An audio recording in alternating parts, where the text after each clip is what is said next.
مع هارون الآن. البارسا مع هارون يمر يرسل كرة عرضية والهدف الأول للبارسا.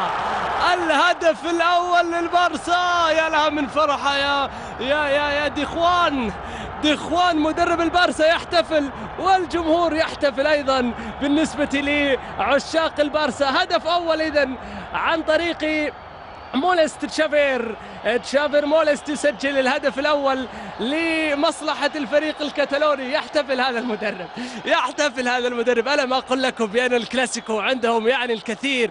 الكلاسيكو لا يعني أبدا مهما كانت المناسبة. شايفين ردة الفعل ما بين مدرب البارسا وما بين مدرب ريال مدريد. هارون بكرة عرضية، الكرة في المرمى يا مولست. الهدف الأول إذا لمصلحة البارسا.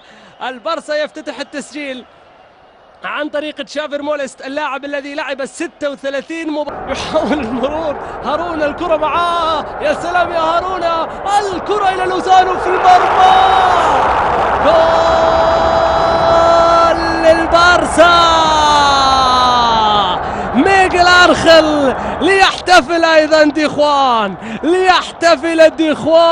ويحتفل عشاق البارسا.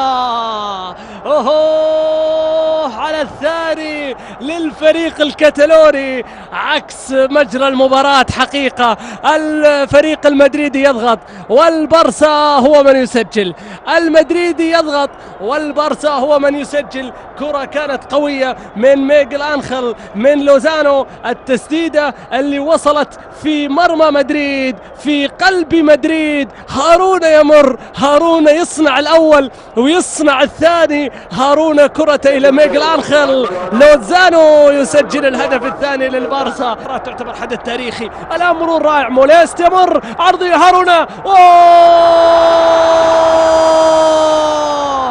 هدف ثالث للبارسا.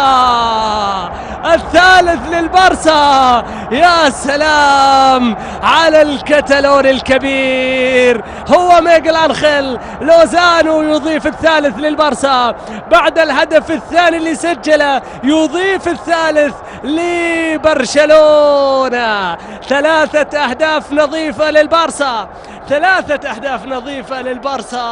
الفريق الكتالوني بثلاثية في الرياض بعد عرضية مولست وميغيل أنخيل. لوزانو يسجل الثالث للبارسا. 3 أهداف نظيفة هنا في كلاسيكو الرياض.